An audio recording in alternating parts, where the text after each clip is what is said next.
out to be completely unreliable assholes.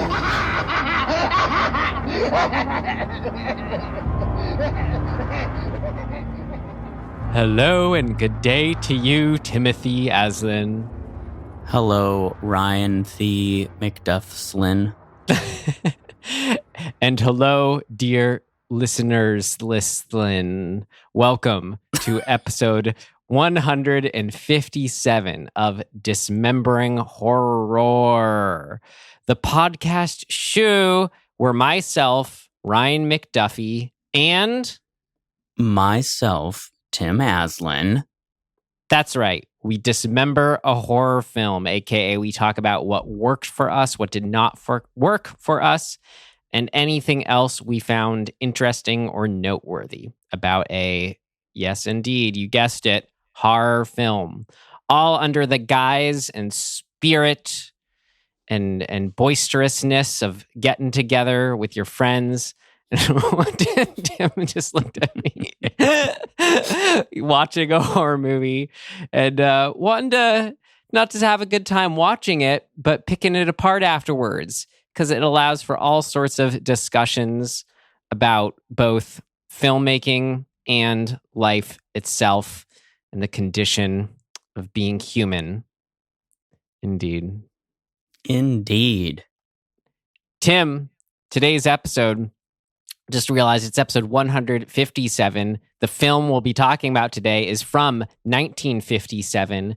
And then coming off of our previous episode, it's a run-on title between that and this one. So last week was Noroi the Curse. This week is The Curse of Frankenstein. So put together, we have Noroi the Curse of Frankenstein. Oh, man. Can you imagine that mashup? Right. But it's fun when that happens. Both that run-on and the year is the episode number. Cool. Yep. All right. Very cool. Well, we pulled it from the hat as we do. We hope you watched it with us. If not, that's just fine. We welcome you all the same. We'll do a summary for both our behoovement, for yours if you have or have not seen it. We just all get on the same page. But first, we watch a trailer. But first, anything else before that, Tim? You want to talk about? You want to address the world of horror? The world is full of horror. Stay safe. Horror. That's all I've whether got. Real life or in film. Well, there was something exciting. Oh, yeah. That the new, I thought of you. I sent it to you on Instagram. The new Aquaman film, the director James Wan, he said he was taking inspiration from Planet of the Vampires, which is an earlier film that we covered. So yeah, that's interesting. Yeah, interesting that he's pulling from that.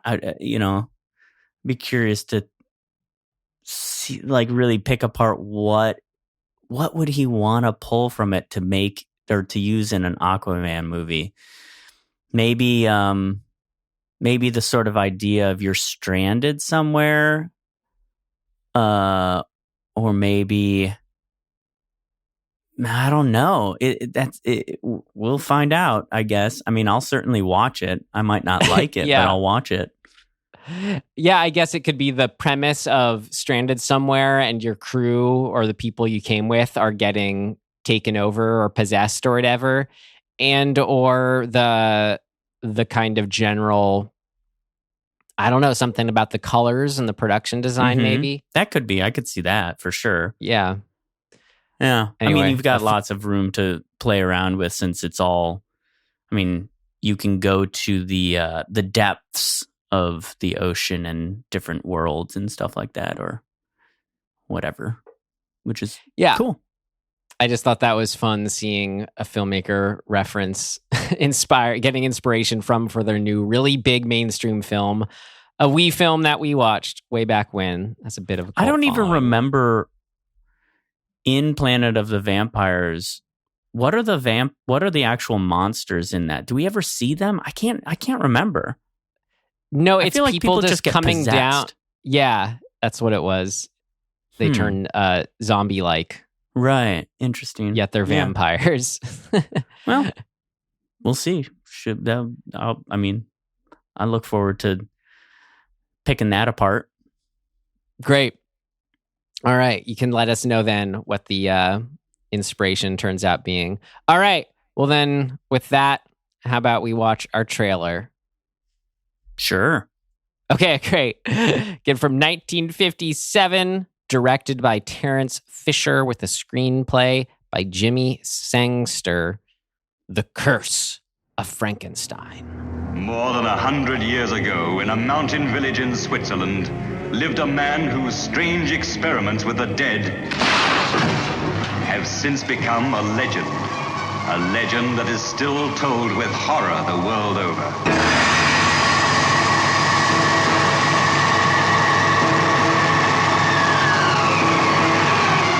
We've only just started, just opened the door. Look, now's the time to go through that door and find what lies beyond it. Why, don't you see, Paul? We've discovered the source of life itself, and we've used it to restore a creature that was dead. This is Frankenstein, who revolted against nature, who experimented with the devil and was forever cursed. His unwilling collaborator was Paul Kremp. I can't prove you murdered, but I can stop you using his brain. Why, he has no further use for it? Don't be a fool! Be careful! You damn it! Only 2 women ever entered this house of evil. Elizabeth, come back! Elizabeth, the lovely cousin who had promised to marry him, and Justine the maid, who kept passionate and secret rendezvous with her master. Won't you understand you're in real danger? What Victor is doing is dangerous to everyone in the house. Well, there we have it, Tim. Yep. I really like that it says on the screen, get out of his way if you can. Okay. Was it? We'll try. And that was talking about Frankenstein, not the monster. Yeah. Right? Yeah, exactly. Funny. Cool. Well, had you seen this before? No. All right. Well, then after your first viewing here, what would you tell yourself, Tim, per our rating system? Would you tell yourself to avoid it, stream it, rent it, or buy it? You know, I was fairly underwhelmed. Like, there's some cool stuff, and like, I appreciate, for example, it being in color. And I think Peter Cushing is amazing.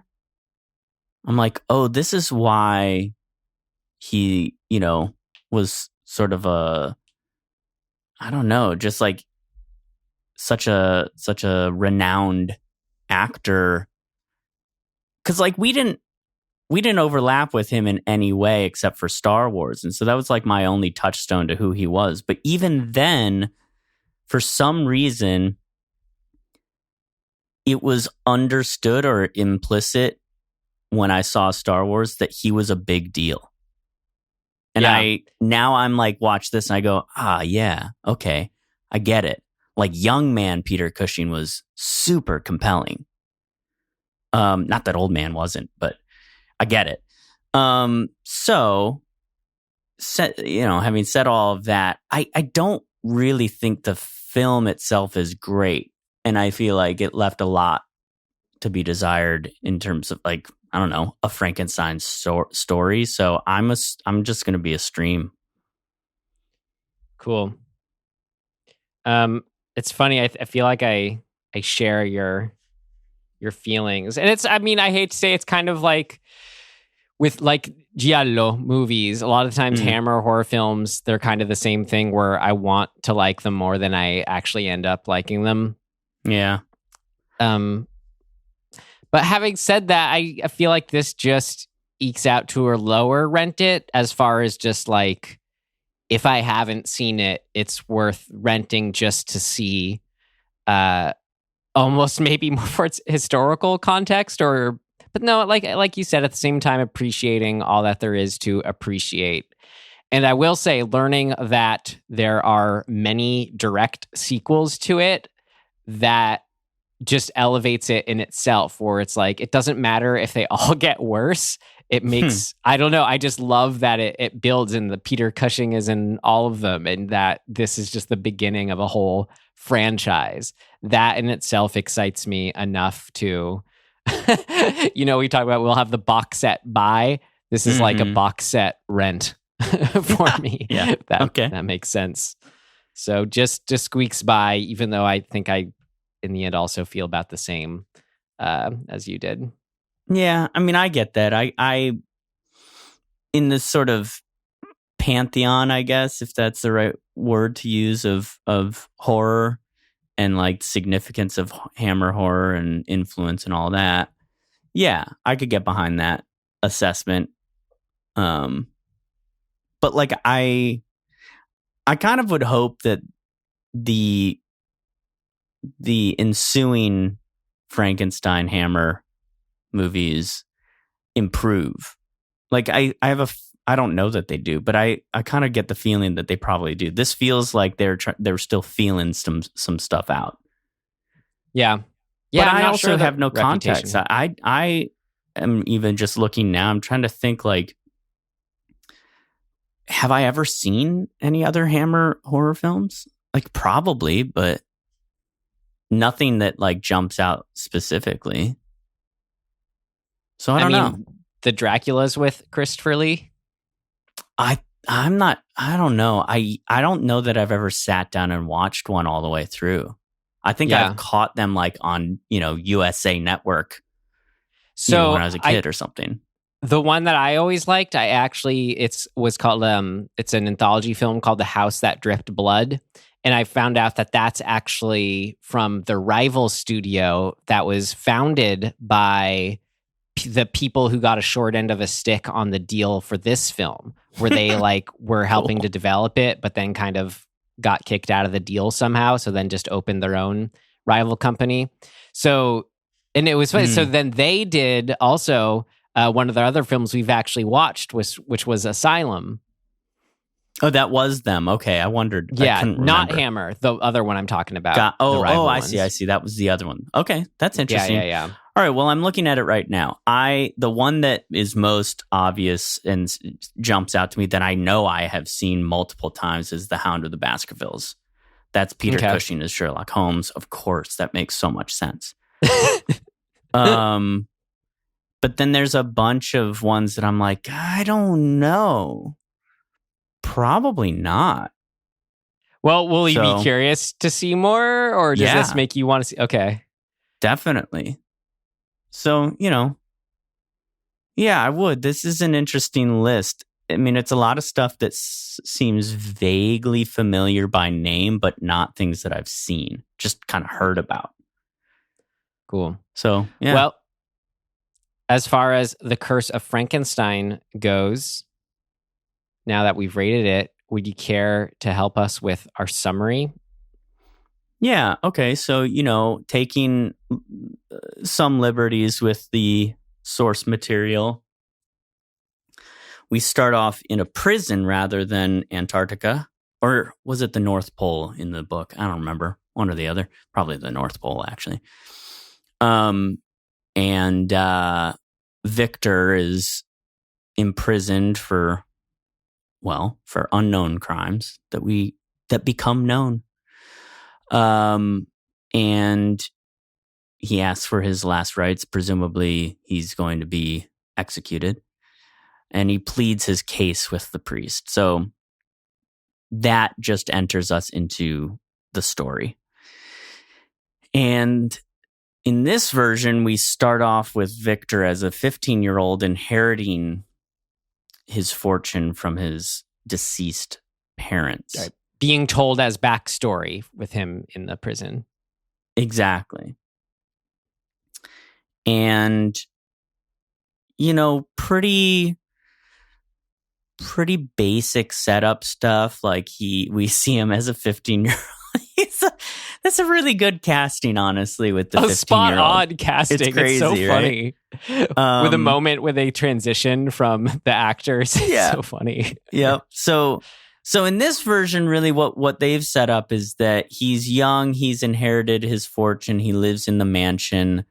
They establish his cousin Elizabeth as like maybe a future wife thing, which is, I'm sure was very common. Now seems weird, but whatever.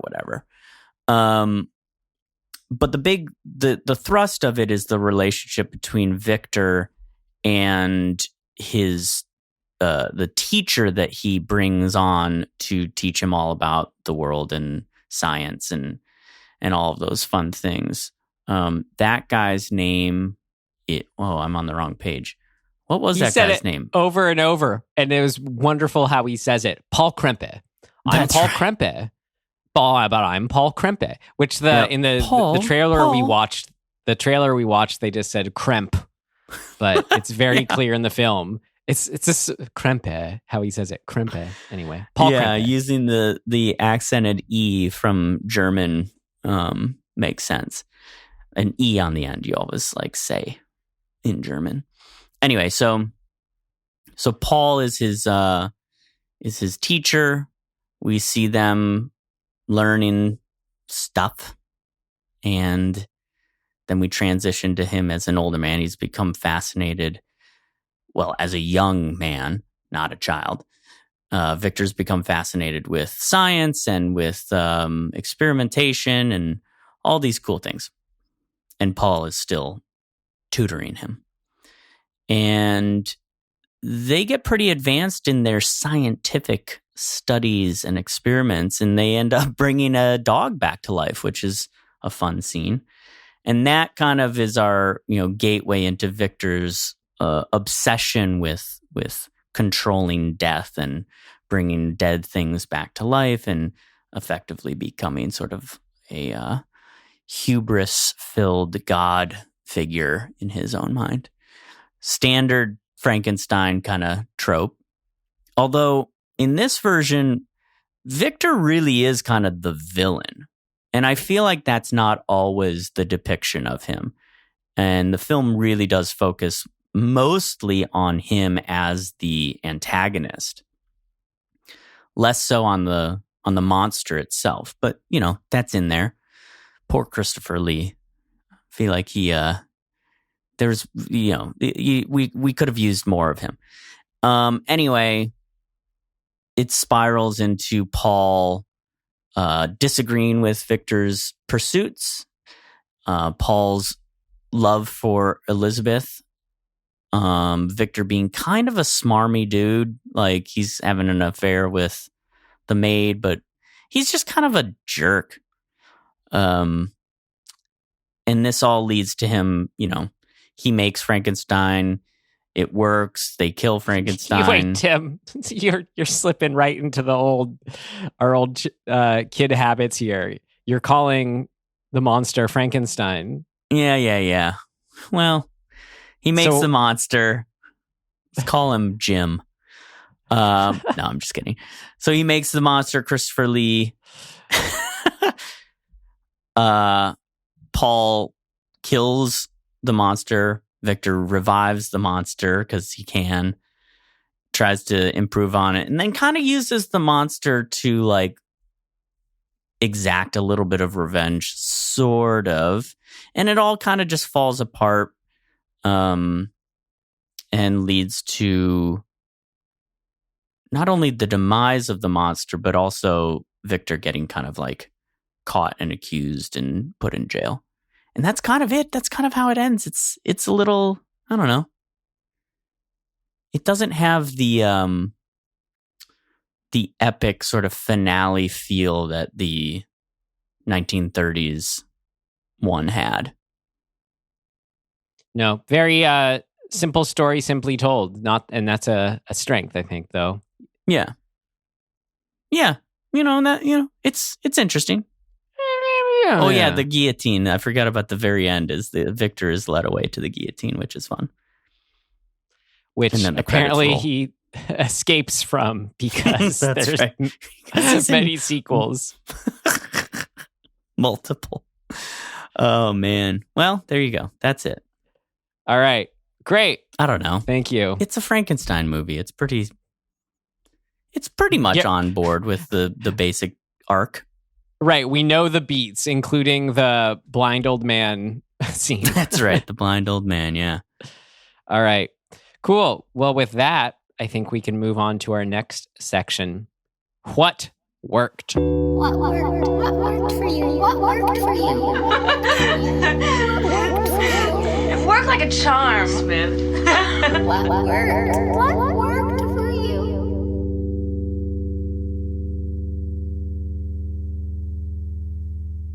To get out of the way what you already brought up, Peter Cushing, how great he is. Man, he's really great. Yeah, he... Well, and I wanted to say Peter Cushing and Christopher Lee both. They both just, they sell it. And Christopher Lee, I think, was my personal favorite. Just, I think it's so much fun when you have an actor of his class and his dedication playing something so single-minded. I don't want to say someone, but something. It feels better somehow. But something that's just so pure, single-minded, like, I am crazed, this thing bad, want to kill, feel bad, I am mad. To see someone like fully commit to those, then with the kind of the nuances of the physicality of it all, I was very enraptured with what he did. And it's and someone who has that intense sort of intelligent gaze like he has, to have that, to have a sort of crazed, dumb insanity filtered through that, it magnifies the stupidity and the craziness. You know, I don't know, as if there's still that much knowing and awareness that's representative of what would normally be his intelligent gaze, but for entirely different purposes than if he was a sane regular person. I was very enthralled with the monster. I agree. I also think it's worth noting, like, Robert Urquhart, who I was like, man, this guy looks familiar, but I don't think I've seen him in other stuff. You mean Paul Krempe? Yeah, the guy plays Paul. I looked at his filmography and I don't recognize a single movie on it. So I'm like, I don't know, but I actually think he was really good and compelling too. Like, he matches Cushing in sort of like, they spar and they go at it, and I felt like it was a good matchup. Their rivalry is basically the real thrust of this film. Oh yeah, and absolutely they spar head to toe, acting wise, fervor wise, the conflict at hand. They both passionately defend, their point of view in a way that just you get wrapped up in it. It was really good. Yeah, and I think it's really interesting. You go back to these movies. This is 57, so you're sort of, you're in really the second main phase of like movie. Well, I guess it could be the second or third phase, depending on how you look at it. But early phase of movie making. But one thing stands out is that the actor archetype is totally still consistent. Like, I looked at Cushing in this and I was like, oh, I've seen the modern actor that is this archetype. It's like Tom Hiddleston, the guy who plays Loki, but he does all sorts of other stuff. But like, I was like, it's the same guy. It's the same essence. It's the same archetype.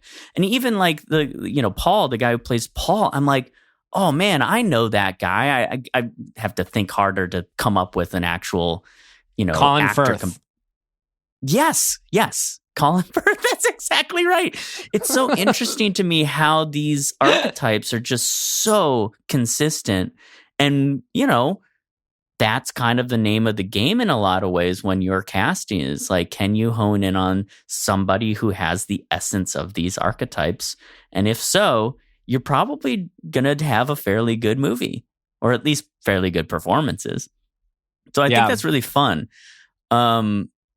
The the other totally story-driven fun thing that I don't feel like I remember being a big part of other versions of Frankenstein is this thing of like, I'm going to go source the material for the monster from the best minds / hands / parts that are out there. So like the hands that he uses, he found out that like the greatest pianist in the world had just died. And so he wants the greatest, most delicate hands the world has ever seen for his monster. Same with the brain, right? He actually straight up murders the dude to get this brain. One of the geniuses of the world, who's an older guy, kills him and takes that brain because he wants the best parts. And I don't remember that being a thing in other versions, and I think it's really cool. Yeah. So good job, you guys. You did it. The thing that I put at the top of my list for what worked, though, even above the actors, was just the setting and production design, I guess would be the accurate way to put it, where it's like, because I don't know if it's because of or why, but these happen to be, this was the second, we had the Universal Frankenstein movies that started in the 30s, ran through the 40s. Now we're here in the 50s, but it's still close enough where it's pure Gothic architecture setting. You aren't putting big spins on the formula yet. Mm-hmm. It really is like truly just the same elements as the original novel, I guess, but we think of the 1930s film. So castles. Anytime there's an establishing matte shot of, a carriage going by, all that is just my favorite stuff. I eat that up, and kind of, I think that is maybe a large part of the appeal of the Hammer horror films, as well as, you could say I was comparing them to, I'm always trying to get on board with the Giallo films, but, where I do get the appeal of those, it is just a look, feel, place, setting thing happening that's so unique to these films. It's everything's dirty and rocky and murky and somber. And it feels so right that they could just find a dead body hanging from a tree and cut it off. It's great. Yeah. That matte painting that's really early on, when I can't remember, I think it's Paul is going to Frankenstein's manor, castle, whatever you want to call it. That is a out of this world matte painting. Yeah. It actually felt more Dracula-esque to me than anything, but who cares? It's so cool. So then this does make you want to watch the Dracula with Christopher Lee, huh? Yeah, it does actually. I don't know. I mean, I'd be curious to know if that suffers from similar things, or if Dracula is a better story for the kind of tonality that the Hammer, this at least based off of this, that they're presenting. I don't know. Yeah, I definitely want to watch it though. I thought it was interesting with this one where the real, aside from the horror elements, which they're throughout, and it is somber throughout, but it's not like you could see modern audiences who just like slasher movies or whatever being disappointed with the amount of just how often the monster's on screen, how long it takes to get to him. So what you're really latching onto, aside from just the mood, atmosphere, and suspense, is just there's this, I don't know, I thought describing it as a chamber drama felt accurate, where it's like he's seeing the maid, but he's supposed to marry the cousin, and the professor who comes and visit. But so it's about, I don't know, and I was able to get on board with all that, and I don't know, I just thought it was interesting. But the real, I guess I already kind of mentioned it, but the character drama that was working, being between Frankenstein and Paul Krempe, was their opposing viewpoints of what to do with it. And I thought it was so smart how there was a clear demarcation point where when we have Paul Krempe tell Victor at a certain point, sooner rather than later, you can't see the horror of what you're doing. And at the time, I was blind to it. And they have that back and forth where Frankenstein's like, I want to be famous because of it. And Krempe comes back at him. No, you'll be infamous, not famous. And it's just, it was really good to have that be at the crux throughout it and only build from there. And then we come back to them every so often, and they're sort of expanding on that theme and that question. I thought that was good, clear, concise. Check up with them as we go on. Here's when we're addressing this conflict. It was cool. Yeah, considering that there's quite a lot of essentially the same conversation over and over again, it never really felt as sloggy as you would expect that to. And part of that is, I think, the acting. Part of it is that they're kind of moving us around the environment. So we're not always just in the one room where Victor is experimenting or whatever. Well, it's always spurred on by external circumstances too. Like Paul Krempe, when he sort of makes that decision at the beginning, I don't think this feels good anymore. It largely has a lot to do with Elizabeth showing up. All of a sudden, in the presence of this woman, the cousin, he's like, the contrast of Elizabeth being there with what they're doing highlights the problems for him of what they're doing there. It's cool. Yeah, it's like he gets back in touch with the world that exists outside of their obsession, and that's a pretty cool element to have. You actually need that. You need somebody to be feeling that. Now, I think you could do a version, and probably there have been versions where Victor is actually the person who is having that internal conflict. Like he gets obsessed, and then Elizabeth or somebody else pulls him out to say, hey, you got to get it back in touch with this. And that's cool. But having Paul be the one who's really the protagonist in a lot of ways, experiencing that and then pleading with Victor to see it, and Victor just not. I think it's a cool construct, because then we have this built-in essentially triangle of conflict, right? Because Paul is trying to convince two people. Everybody's always trying to convince two people of something, right? So Paul's trying to convince Elizabeth and Victor that this is, two different things. Victor, that he should cut it out, and Elizabeth, that she should bounce. She should get out of there. Yeah. And then Elizabeth is trying to convince Paul that everything's chill, and to convince Victor to pay more attention to her, essentially. And Victor is just trying to convince both of them to fuck off and let him do his thing.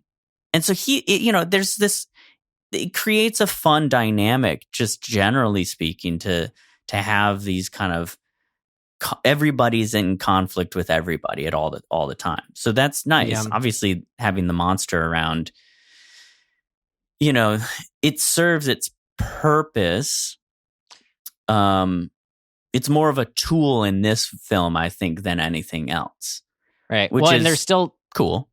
There's still suspense within that character interactions too, because we know that Victor really is sadistic and evil and crazy and insane. The moment that he pushes the professor off the banister, which was just an incredible moment. It's so sad. The professor's being so nice to him. He's like, "Oh, it's so good to see you, Victor. You're look at a nice young man you've become." And Victor just goes like, "What's that over there? My God, watch out!" Pushes him off the banister. It's so wicked. And just that moment, it's just so funny and great. But so that's unbeknownst to Paul, who's still kind of defending him at that point, I believe. When he's tries to explain to Elizabeth what's going on, Elizabeth's like, well, has he gone crazy? He says about Victor, he's neither wicked nor insane, just so dedicated to his work. So it's only there's a line to be crossed there in his mind he hadn't crossed yet. So and that's waiting really for smart. that shoe to drop. Right? It's super smart to have if your protagonist-antagonist relationship is Paul and Victor, to have Paul still believing that there's hope, and us seeing there's no hope. Like, Victor's horrible. And so having our protagonist fight for him still, or at least defend him still, is so smart, because then we're that much more invested in it coming to a good conclusion, and like, we know it's not going to, because Paul is blinded by his friendship or his love for Victor to not see the reality of it. That's his internal struggle essentially the whole time, which is really, it's smart. Yeah, and having that did help justify that the story begins with them being young. Like, he's like, well, I suppose the story starts when I was a young teenager, or whatever it is, because then we actually get a sense, oh, they do have this history. They were spending years together, spending every day together in the same room on these pursuits. So yeah, just reminding you of that history they have does help. Why he's always does want to hold out hope. Yeah. Right. Yeah. I thought it was really good how there wasn't a whole lot that was like getting us to kind of be with Victor, I guess, and just sort of see where he's coming from. I don't know as how obsessed he is with his work, but the idea that, which he's totally right when he brings it up, that is why it's compelling, that this was actually somehow Paul's fault for damaging the brain, whether it's his fault or not, whatever. But the fact I think that's that one of the it was coolest damaged plot moves. Yeah, to have that. It makes it so it refocuses the conflict, you could say, on just the idea of playing God at all and bringing back people from the dead is bad business. Because from Victor's standpoint, or at that point, it's like, yeah, but we haven't even been able to do what we're trying to do. And look, this is just further proof that what we're doing can and does work. It's just the damaged brain. So that was just that little amount where you're like, yeah, actually, I get what he's freaking out about isn't even the experiment as they intended it to be. So I don't know, there's it keeps that curiosity open in a way, or it was just it was good as far as just in a little bit of defense of where Victor is coming from. It's exactly our what didn't work quote. It's Brundlefly being like, it's not quite right yet. You know what I mean? And it's this, I think that having Victor be that mentality of like, you got to work through the science of it and work through the failures to get it right. And being so singularly focused on that, obsessively so, is such an interesting thing to watch, because at a certain point you go, hang on, you've lost the plot, right? Like your obsession is overriding your logic. Like, if the brain got damaged, don't put that brain in the monster. Yum. Right? Like, it's only going to lead to problems. But he's like, no, I can make it work. It's the hubris thing, right? It's still a matter of like, oh no, I can fix it. I can make it work. And I think that's always a really compelling component in a character to watch. Because you're like, it's going to, you just know it's going to fail. It reminds me of like how that helps to justify, like I bought the premise of Jurassic World. Like, well, why would they build a whole nother theme park when the first one didn't work? It's like, well, it never actually got up and going. That we know what the problems were. Our technology's better now. We can build better gates. It's like, you get it. You get it. If when it didn't work out the first time, how can you say it didn't work? Right. Anyway. What did you think of the bookends? Did those work for you? How it's, we start with him telling the story, he's crazed in the prison, and that's where we end? Yeah. Great.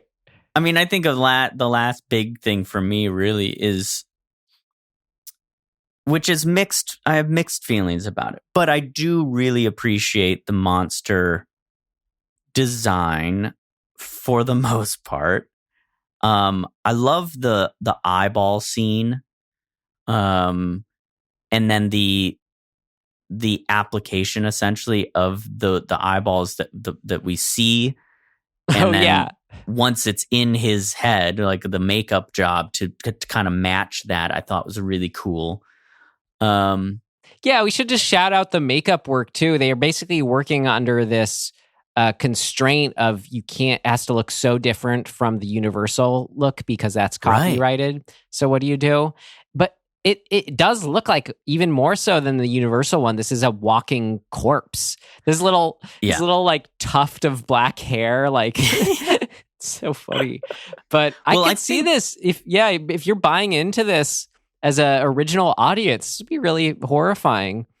One of the things that I think, and I assume this was a design, a specific design choice, is because the body has been submerged in water to achieve what it needs to achieve.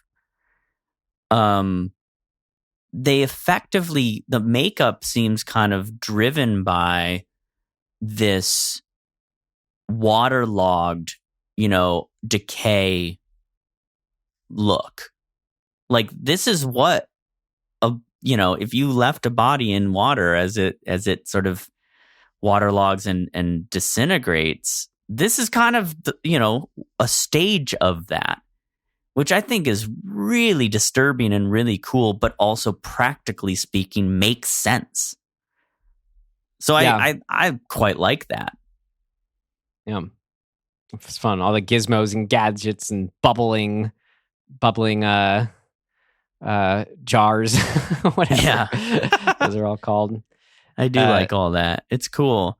But you're right. It really does, like, later, in the 60s, it's so similar to the Romero zombie looks. Yeah. But, maybe they're taking a cue off of this. Yeah. It is. He is a zombie, essentially. Right. I always like Frankenstein is a zombie. Frankenstein's monster is a zombie.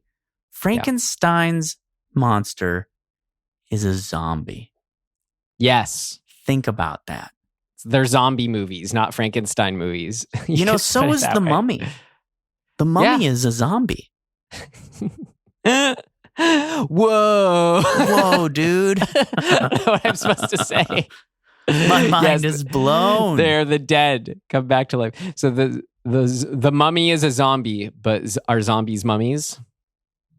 No. Well, in this case, we get a pretty intense mummified look at first when he first comes back to life. That moment too, when Victor opens the door and Christopher Lee is just standing there all wrapped up in bandages for the first time.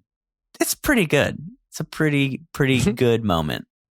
Yeah, that sped up dolly in on Christopher Lee as the monster, just the reveal. Da, da, da, da. He's like looking around. You could just imagine a 1957 audience just totally freaking the heck out. I loved it. my 7 or 8 year old dad being like, "Whoa!" Yeah, hiding behind the couch at that point. So something else I really love, an element I love in Frankenstein stories, it doesn't always come up, but when it does, is the idea of like the crazed scientist who's so obsessed with the work that he's only approaching like human connection from that same like logical kind of just cold standpoint, where like we see it in Reanimator is one that especially gets into it as well, where it's like, no time for girlfriends, that I have more important things to do. Like that's what's going on here. It's interesting where he specifically says spending time with Elizabeth, he would just see as idling away. Right. You're like, okay. And then he's making out with the maid meanwhile, and is just kind of doesn't hide kind of his feelings about her like that. Oh, you're so silly. I have no interest in marrying you. Right. Like, he's just so hard down in his worldview of work. And anything else, human connection, whatever, is just mere idling away, especially with a woman. Yeah. Yeah, it's pretty good. I mean, just for lastly, I guess for me, just kind of I appreciate when a movie does a little nice setup early on. We set up the vat of acid. That Victor cuts the head off of the criminal the cadaver that they steal, and cuts the head off, dumps it in a vat of acid. So we establish that vat of acid, and then coming back around so that when the monster goes through the window and such, he falls directly into that same vat of acid. I appreciate those things. Little setup and payoff. It's always pleasing to me.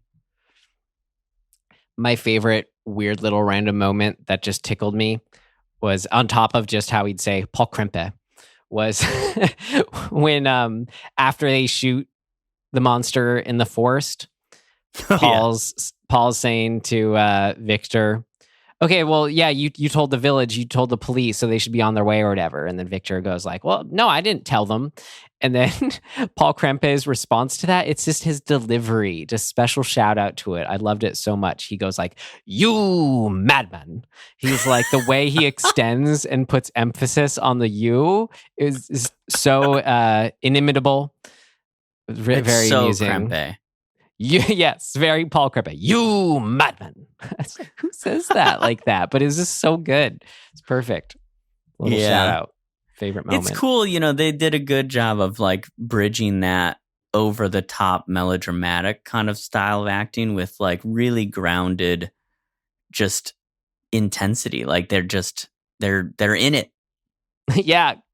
Again, to tie it all back, It's 'cause great they're performances. Yeah. They believe it. They believe in what they're doing, whether it's the actors believing in doing their job or the characters doing their job. All one and the same because they're British. Say so. Dedication to one's task at hand. Indeed. All right. Yep. Well, if that's that, then we can move on to our next section for The Curse of Frankenstein. Next section being what did not work. It's not ready yet. Seems to work okay. No, something important's missing. What did not work?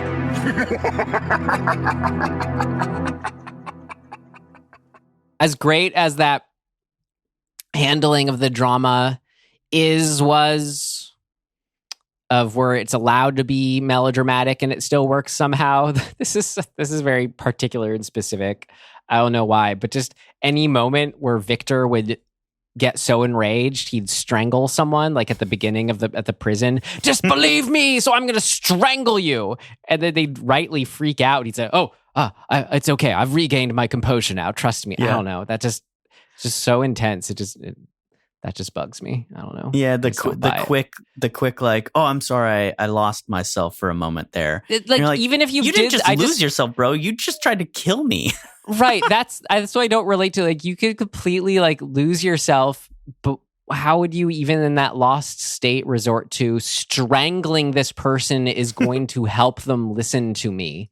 I just don't get. I'm gonna start just doing that. Just anytime I'm like, you're not listening to me. Ah!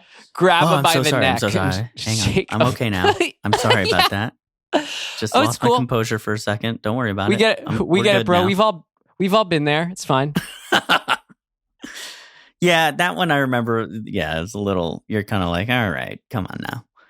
It's funny. You mentioned too, like how he's going about trying to get the best parts. I like that a lot. That does help me with kind of, I don't know, the issue I had was just feeling the sympathy for Frankenstein and his goal. I just wish there was more to that. Like he just seems so crazed from the get-go and obsessed with his work. It just doesn't really, I don't know. There could have been a little more into his obsession. I would have liked.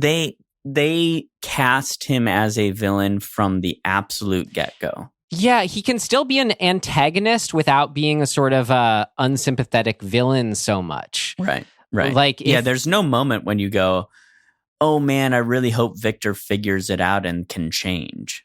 Like, there should have been some kind of moment in those flashbacks with him in his childhood with Paul that kind of sows the seeds of the relationships of where we see Paul acting in a way that wasn't so good, that then Victor is always trying to do the right thing, in response to, but is somehow then taking it to the unhealthy extreme here. I don't know, just as an example, just something to allow us into his psyche more would have been nice. That's right.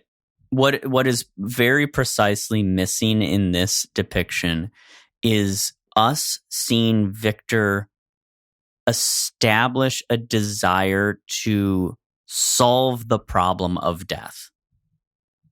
Right? And the way you do that, and the way we've seen it in all sorts of other versions, is have him lose somebody close to him that we watch him experience the grief of, and have him say, like, I don't want anybody to ever have to feel this way again. That it sets up the reason for his obsession. His obsession can run wild afterwards, no problem. Have him be crazy.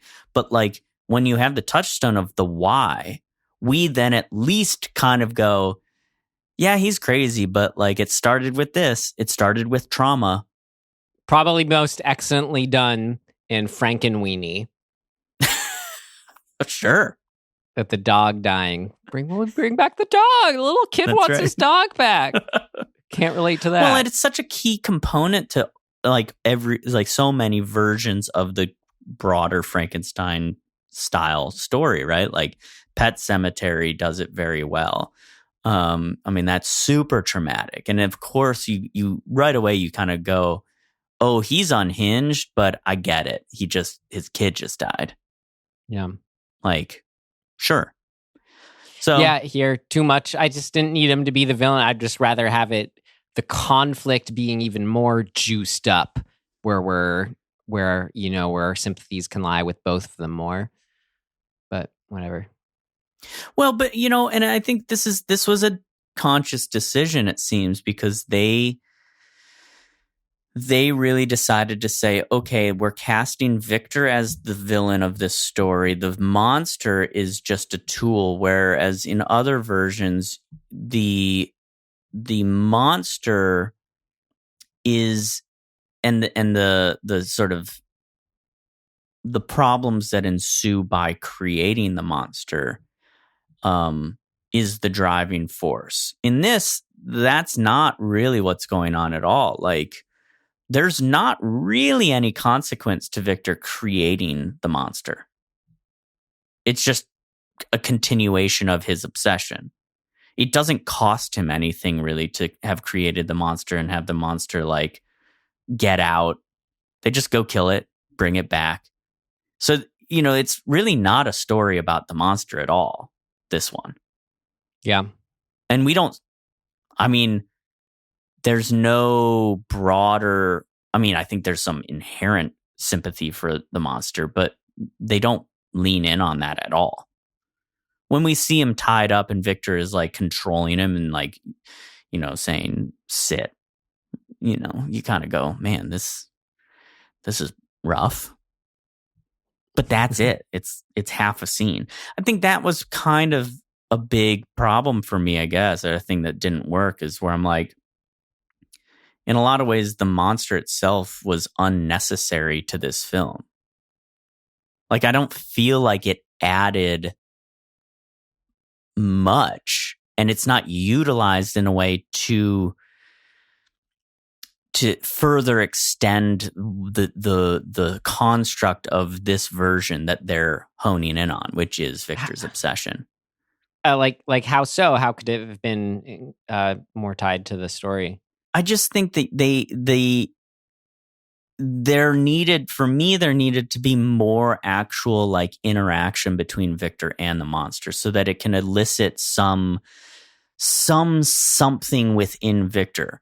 I mean, if we can see him interacting with the monster in such a way that, maybe initially it's like a pet to him, or he's trying to maintain. If his whole thing in this movie, which is largely the outside world, is irrelevant to me, and I have no interest, like as you said, it's just idling by to spend time with other people. If that's his sort of conceit as a character, then having him apply that to the monster, purposefully, and then having that him lose track of that as his own personal sort of rule and becoming closer to the monster, then gives us a sense of something to lose or something to gain, and gives him an internal conflict of his own rules. And so, like, right. You have it can him drive something for him. Yeah, so you take his stated worldview and challenge that by putting it into the situation where someone just be able to say to him, aren't you just idling by with a monster? Like, right. If he becomes attached and he actually builds a relationship with the monster through achievement, right? Like, oh, I've gotten him to do this. Through victories in his mind. Then when somebody kind of puts a magnifying glass on that and says, this is really twisted what you're doing, it puts him in a position to have his worldview kind of challenged. But we don't really get any of that. We get the one scene where he shows Paul what he's taught the monster. That's it. And it's like, okay, so really the relationship between him and the monster is largely irrelevant to the actual story. And so that's the gold of a Frankenstein monster, is getting the relationship between Victor and the monster down. Yeah. It stayed under the realm of thing, but it stayed, more under the realm of like just him being obsessed with his work versus specifically the repercussions of what the work is. Yeah, I mean, I'd love to see. I really like, because I have strong feelings about, taking any other sentient being and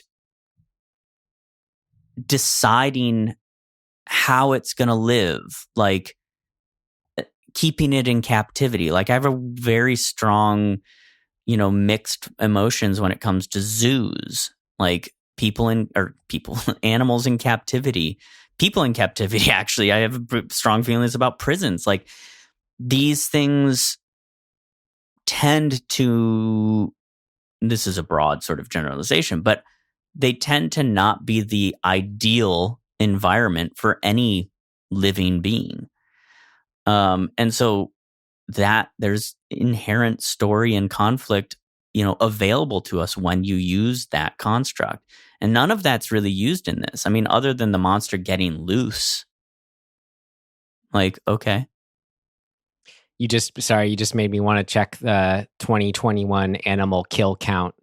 Animals have been killed for food this year in the United States alone. 35 billion, 3 million, 84,000, 87,000, 91,000. Goes up that quickly. Yeah. And this idea of, like, in the name of science has always been, like, I think a really paradoxical thing. Like, well, sure, I agree, but when you start having the seal just showing up to do tricks for an audience, I'm like, what are we doing? Well, that is the interesting dilemma. At what point is it, quote, for science, and what portion is it like, using the word hubris or your own sort of like some sort of more selfish goals, right? Even if it's like comparing to, eating animals or whatever, like entertainment, enjoyment. Right. Yeah. I mean, that we are obviously, we're the beings on the planet that do this to other beings. Nobody else is really doing that to anyone. I was over at the old Griffith Park old zoo, and you walk up to that thing and you're like, oh, this feels bad. Like they were keeping, who knows what animals were there. I mean, I'm sure it's listed somewhere, but like you look at some of those cages and it's pretty dark. I don't think any animal would have liked it. Nope. I wouldn't have. So point being that those components that I think are ripe for the picking in a Frankenstein story, they're not in this story. There's like a brush with it in one scene. Yeah. And that's it. And I think to me, you're really, really missing out if you're not at least honing in on it to some degree at a certain point in the film to sort of, push the story forward. Yeah. Only other, I don't know. This is something I hate complaining about so much. It's not always an issue for me. Sometimes this style really works for movies, but your actors are so great in this. I just wanted more. They really fall to the standard, just kind of like long take, wide shot feel. Mm-hmm. Maybe that was just me watching it, but I don't know. Yeah. For the actors on hand and the story at play, I would just personally have liked some. I don't know, some more close ups, some more back and forth, something more. Like still show off those settings with those wides by all means. I know this is so particular and maybe kind of picky, but I don't know.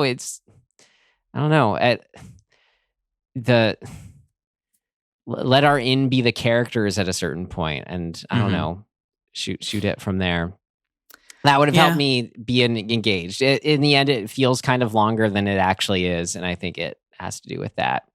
And we've seen plenty of old movies from the 30s now that don't fall prey to that. So it's not a because it's old excuse. The Black Cat. Yeah. Vampire. Yeah. Oh man, Vampire. Holy crap. Yeah, I agree.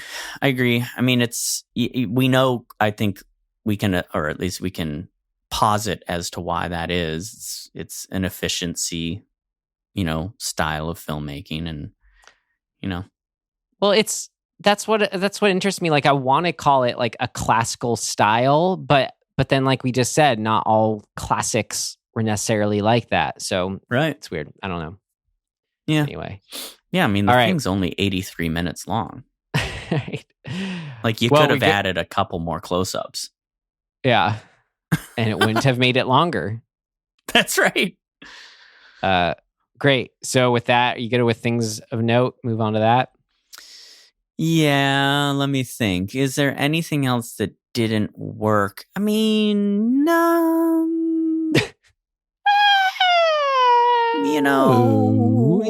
Oh, yeah, there is actually. The one big one for me was the lack of kind of I'm forgiving of the lack of a finale, so to speak. But in a Frankenstein monster movie, the way that the monster comes to life was a real letdown to me. There was just, I don't know, it was sort of like they left the room, it didn't work the first time, and then a bolt, we didn't even see the bolt of lightning. Just give me at least a bolt of lightning hitting the thing. Yeah. Just the stuff just turned back on, and then whatever. I guess it worked. That bummed me out. Did you start off saying something about there's more the climactic ending though that wasn't there for you either? It sounded like that's where you were going. I can kind of, I think what they did with the ending was sufficient.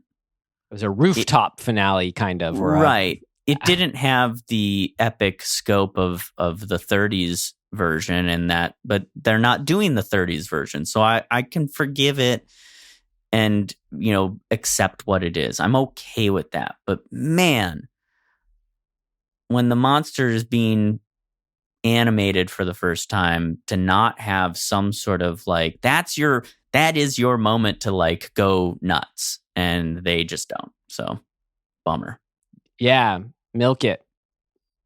having some whirligigs is not enough. Right. Make a moment out of it. Right. Well, So there you go. all right. Then with that, we'll move on to our next section, Things of Note. Things of note! This should be interesting.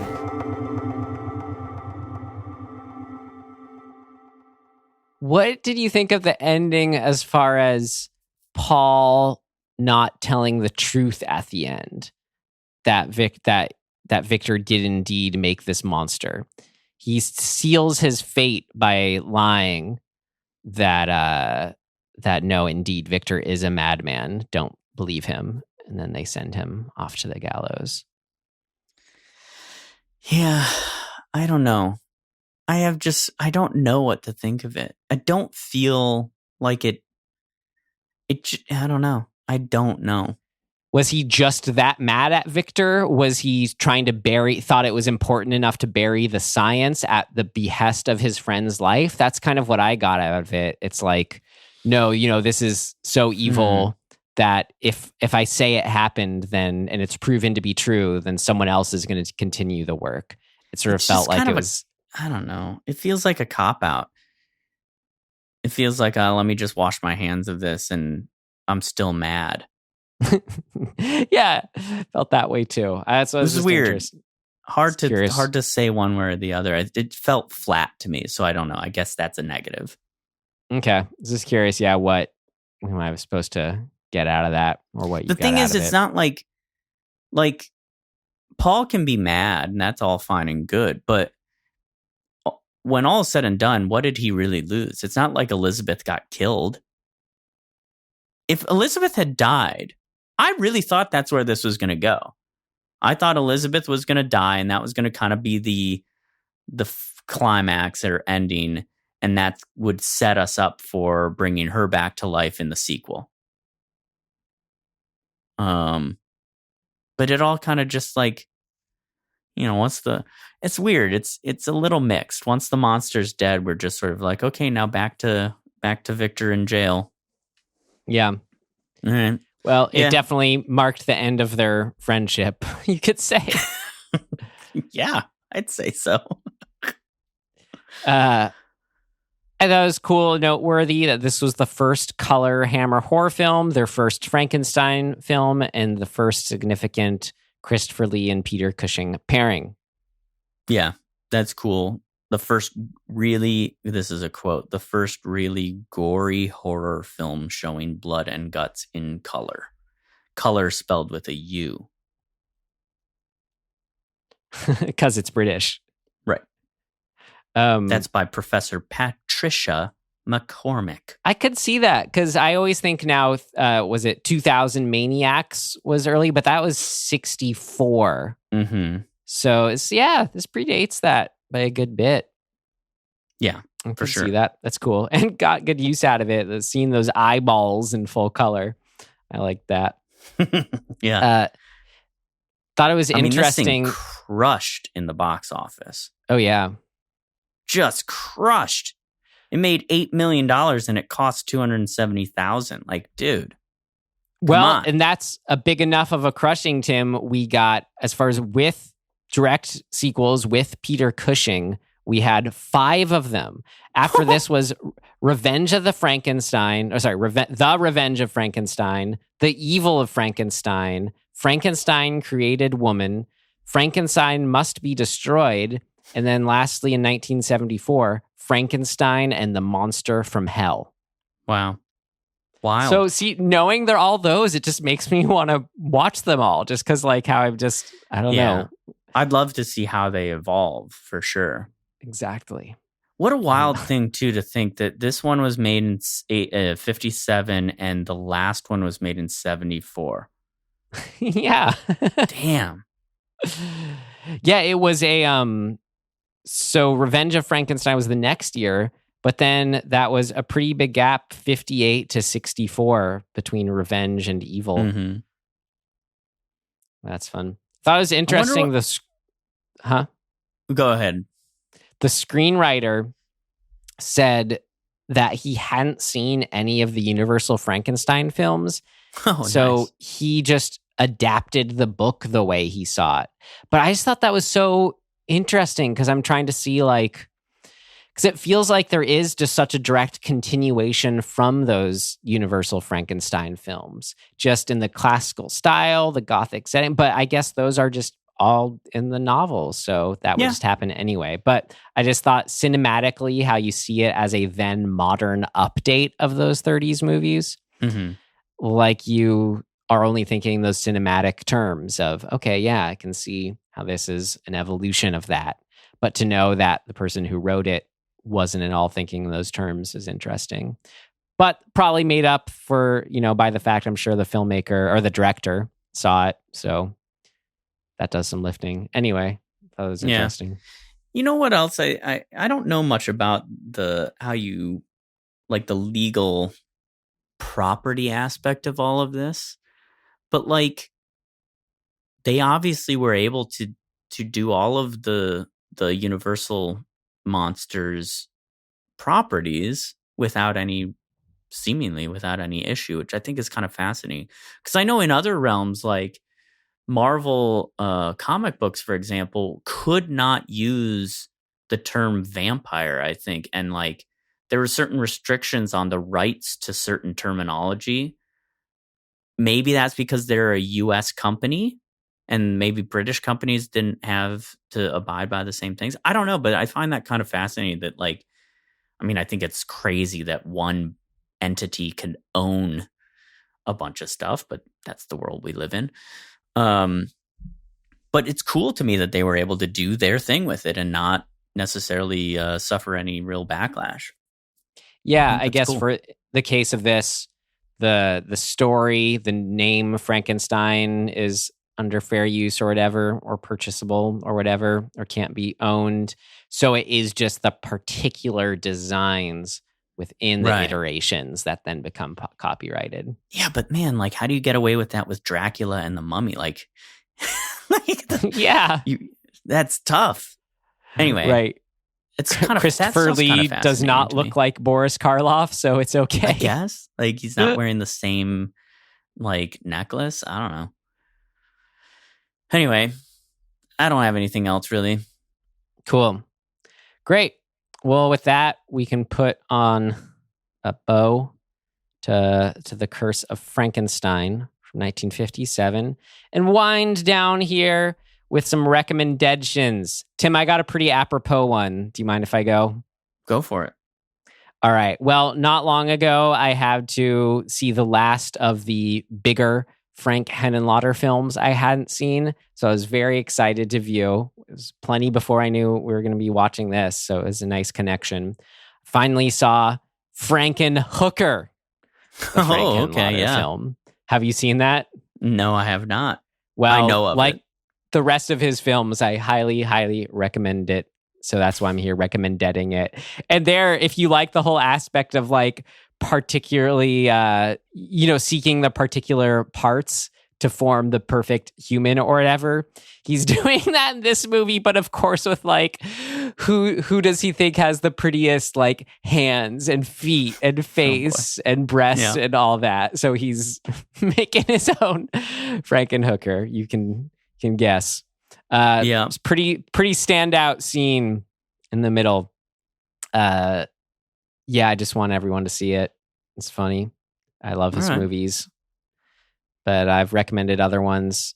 So here we are. Check it out. Frank Henenlotter's Frankenhooker. One word. Cool.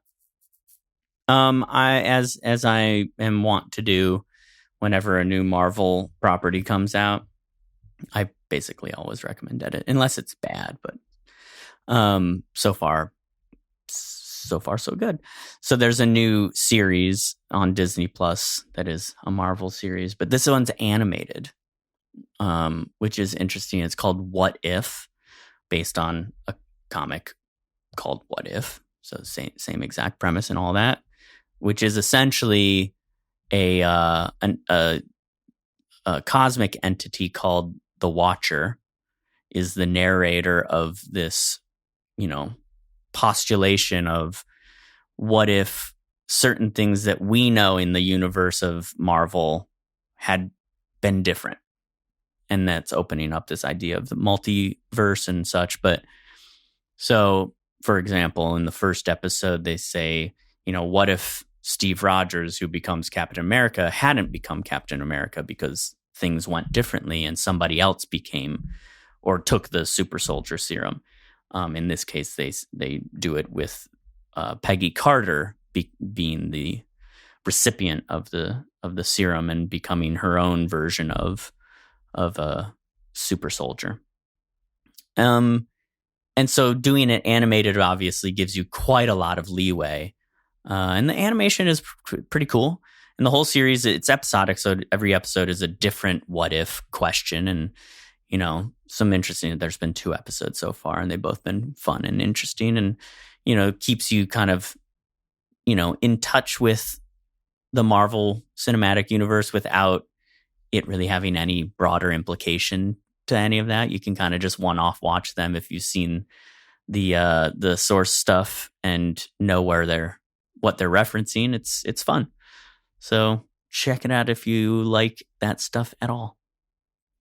If you like what ifs, which is That's all right. we're ever doing here. Exactly. All right, man. It's my turn. For the hat pull, what are we watching next week, Tim? Oh, we're going to watch this one right here. I'm just doing a quick pull. No, I'm not even dancing around it. Oh, okay. Oh, okay. How do I say this? Let me get it right. Kuroneko. It's 1968, directed by the same director of Onibaba. Yeah, this is one I've been wanting to see for a long time, you can imagine. Great. So there you Thanks go. for pulling it. Another, what was that director's name? I forget now. Oh, who directed Onibaba? Yeah. Kaneto Shindo. Nice. Yeah, cool. All right. Great. I've been excited to see this. Cool. All right. Well, with that, our closing words. You can find us wherever you found us. Our big ask. You, what do we want to say? What do we say? We want to say if you made it this far, you enjoyed being here with us, maybe you tell a like-minded friend about our show. We got quite the repertoire now of episodes, so I'm sure they could find something that'd be a fun in for joining us here in our dismembering horror abode and world. Yeah, and if there's a movie that you're like, how have you guys not done this movie yet? Please just send me a DM on, or probably Instagram is the place I'll see most likely. We have a Gmail and all that, but just DM me on Instagram and I'll put it in the hat and leave your name and whatever. We'll say this is a RecommenDEADtion hat drop by, at Jason Voorhees 78Q. What's the Q? I don't know. Because 78A through P were taken. I don't know. All the Jason Voorhees fans born in 78. Right. Right. But do it. Well, great. Awesome. With that, in closing, whether you're a Kremp or a Krempa, thanks for listening. And we will see you next time. Goodbye.